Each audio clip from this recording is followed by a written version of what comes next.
Hello friends, welcome to my YouTube channel deep knowledge chemistry classes. आज हम एक नया टॉपिक लेके आए हैं जिसका नाम है law of constant proportion. Chapter first का टॉपिक है, सेकंड लॉ है। ठीक है, इसके बारे में हम बात करेंगे। सबसे पहले हम डेफिनेशन के बारे में बात करेंगे। डेफिनेशन में होता क्या है, ठीक है। According to the law of constant proportion, a chemical compound always contain the same elements combined together in the same fixed proportion by mass। इसमें ये बोला गया है कि अगर कोई प्योर केमिकल कंपाउंड है, उसमें जो एलिमेंट कंबाइन कंबाइन होते हैं उनका जो रेशो आता है वो क्या रहेगा, फिक्स रहेगा। कोई भी प्योर एलिमेंट है उसमें जो एलिमेंट कंबाइन रहते हैं, अगर उनका रेशो बाय मास देखें वो क्या आएगा, कांस्टेंट आएगा। इसको हम एक एग्जांपल से देखते हैं। ठीक है, ये आपका एग्जांपल है। For example water.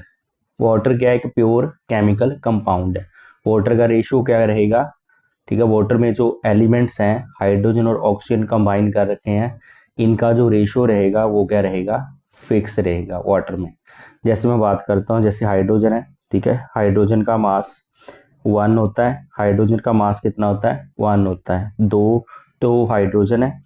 Ratio oxygen का मास कितना होता है, 16 होता है। ठीक है, मैं मल्टीप्लाई करूँ 2 से 1 को, 2 आ गया, रेशो 16। अगर मैं इसकी कटिंग करूंगा तो कितना आ गया, 1:8। इसका मतलब वाटर में क्या होता है, जो हाइड्रोजन का रेशो रहता है वो 1 रहता है, जो ऑक्सीजन का रेशो रहता है वो कितना रहता है, 8। ये जो रेशो है ये क्या रहता है, कांस्टेंट रहता है। तो the hydrogen and oxygen ratio always remain fix in water. ठीक है, ये लाइन, इस लाइन का मतलब क्या है मैंने अभी बता दिया आपको। जो हाइड्रोजन और ऑक्सीजन का रेशो रहता है वाटर में वो क्या रहता है, कांस्टेंट रहता है। ठीक है, अगला एग्जांपल है कार्बन डाइऑक्साइड। कार्बन डाइऑक्साइड क्या है, एक प्योर केमिकल कंपाउंड है। ठीक है, वो कैसे पता चलेगा, इसका जो रेशो है, जो कार्बन और ऑक्सीजन का रेशो है वो भी क्या रहता है, फिक्स रहता है, कांस्टेंट रहता है। ठीक है, तो कार्बन, हम एग्जांपल देख लेते हैं, इसका भी एग्जांपल देख लेते हैं। कार्बन एंड ऑक्सीजन, देखो कार्बन का एटॉमिक नंबर कितना है, 12। रेशो 2 इंटू ऑक्सीजन का मास कितना है, 16। 12 रेशो 32। ठीक है, अब इसको कटिंग कर देंगे। कटिंग करने के बाद क्या आएगा, 3:8। मतलब कहने का ये हुआ कि कार्बन डाइऑक्साइड मॉलिक्यूल में, जो कि एक प्योर कंपाउंड है, इसमें जो कार्बन और ऑक्सीजन का रेशो रहेगा वो कितना रहेगा, 3:8। ये जो रेशो रहेगा कांस्टेंट रहेगा। तो ये जो लाइन है, एक लाइन यहाँ भी लिख रखी है, देखो। ठीक है, no matter how it is prepared और from where it is obtained. मतलब ये मैटर नहीं करता। ठीक है, कार्बन डाइऑक्साइड हमें, ठीक है, कोई भी रिएक्शन करवाने से मिलती है, या कोई भी सोर्स से मिलती है, या वाटर कोई भी रिएक्शन करवाने से मिलता है। मतलब what ever the source of carbon dioxide, what ever the source of water, ठीक है, कहीं से भी हमें मिलता है, जो उसका रेशो आएगा, हाइड्रोजन और ऑक्सीजन का रेशो आएगा, वो क्या रहेगा, कांस्टेंट रहेगा। ठीक है, अब इसकी लिमिटेशन के बारे में बात कर लेते हैं। इसकी जो फर्स्ट लिमिटेशन है, it does not hold for isotopic element. ठीक है जी, आइसोटॉपिक एलिमेंट जो होते हैं, आइसोटॉपिक एलिमेंट कौन से होते हैं, जिनका एटॉमिक नंबर सेम रहता है और मास नंबर क्या होता है, डिफरेंट होता है, उनके लिए ये लॉ वैलिड नहीं है। एग्जाम्पल से देख लेते हैं। जैसे कार्बन के 3 आइसोटॉप होते हैं, कार्बन C12, सॉरी, तीन आइसोटॉप होते हैं, C12, C13 और C14।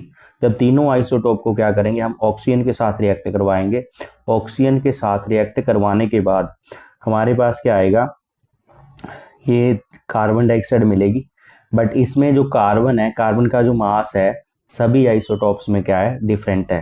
पहले वाले आइसोटॉप में 12, दूसरे वाले आइसोटॉप में 13, तीसरे वाले आइसोटॉप में कितना होता है, 40।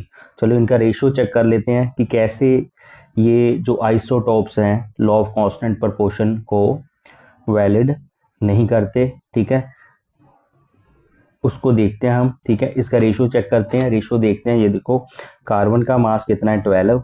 रेशियो 2 इंटू ऑक्सीजन का मास कितना होता है, 16। 12 रेशो 32। अगर हम जब हम इसकी कटिंग करेंगे, कटिंग करने के बाद क्या आएगा, 3:8। उसके बाद जो कार्बन है नेक्स्ट, इसमें कार्बन का मास कितना है 13 रेशो 2 इंटू ऑक्सीजन का मास कितना है 16। अगर मल्टीप्लाई करूंगा तो ये कितना आएगा 13 रेशो 32। ठीक है, ये वाला रेशो आ गया 13 रेशो 32। अब कार्बन डाइऑक्साइड का जो थर्ड आइसोटोप है C14, इसका मास कितना है 14 है रेशो 2 इंटू 16। मल्टीप्लाई करेंगे 32 आ जाएगा, मतलब 14 रेशो 32। अगर कटिंग करेंगे 2 से 2 के टेबल से तो ये आ जाएगा 7 रेशो 16। मतलब कहने का ये हुआ कि आइसोटोप के केस में, ठीक है, जो एक ही कंपाउंड है जो कार्बन डाइऑक्साइड बना हुआ है उसमें जो रेशो आ रहा है वो क्या आ रहा है, डिफरेंट आ रहा है। बट ये लॉ ऑफ कांस्टेंट प्रोपोर्शन क्या बोलता है कि अगर कोई प्योर केमिकल कंपाउंड है उसका जो रेशो होता है, उसमें जो एलिमेंट्स का रेशो होता है, कंबाइंड एलिमेंट का रेशो होता है, वो क्या होना चाहिए, कांस्टेंट।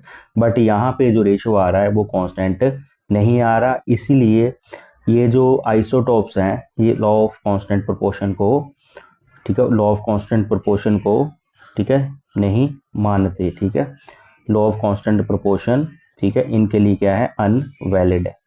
सेकंड एप्लीकेशन क्या है आपका, जो सेकंड एप्लीकेशन है इसमें क्या है, it does not apply to the organic compound. ठीक है, कुछ ऑर्गेनिक कंपाउंड ऐसे हैं जिनका केमिकल फॉर्मूला, केमिकल कंपोजिशन क्या होती है, सेम होती है, केमिकल कंपोजिशन सेम होती है, बट उनकी जो प्रॉपर्टीज है, ठीक है, उनकी जो प्रॉपर्टीज रहती हैं वो क्या होती हैं, डिफरेंट होती हैं। ठीक है, जैसे कि हमने लॉ ऑफ कांस्टेंट प्रोपोर्शन में पढ़ा है, अगर कोई प्योर केमिकल कंपाउंड है, ठीक है, उसकी जो प्रॉपर्टीज रहती हैं वो क्या रहती हैं, सेम रहती हैं। अगर प्रॉपर्टीज क्या रहती हैं, सेम रहती हैं। अब एग्जांपल से देखते हैं, एग्जांपल से चेक करते हैं। ये देखो, जैसे ये आपके पास क्या है, आपके पास क्या है केमिकल, ये आपके पास कुछ ऑर्गेनिक कंपाउंड है, जैसे ऑर्गेनिक कंपाउंड मिथेनॉल और ईथर। ठीक है, इनका जो केमिकल फॉर्मूला रहता है, जो केमिकल कॉम्पोजिशन रहती है वो क्या रहती है, सेम रहती है, बट इनकी जो प्रॉपर्टीज हैं वो क्या होती हैं, डिफरेंट है। इनका जो रिएक्शन करने का ढंग है वो भी क्या है, डिफरेंट है। इनकी जो फिजिकल प्रॉपर्टीज हैं वो भी डिफरेंट है, केमिकल प्रॉपर्टीज भी क्या है, डिफरेंट है। चाहे केमिकल कॉम्पोजिशन सेम है बट इनकी जो प्रॉपर्टीज हैं वो क्या है, डिफरेंट है। But law of constant proportion क्या बोलता है, अगर केमिकल कंपोजिशन सेम है तो उनकी प्रॉपर्टीज भी क्या रहेंगी, सेम रहेंगी। बट ऑर्गेनिक कंपाउंड में ऐसा नहीं होता। इस एग्जांपल से ये पता चलता है कि ऑर्गेनिक कंपाउंड में क्या है कि कुछ कंपाउंड ऐसे हैं जिनका chemical formula, chemical composition same है, बट उनकी जो प्रॉपर्टीज हैं, फिजिकल और केमिकल प्रॉपर्टीज क्या हैं, डिफरेंट है।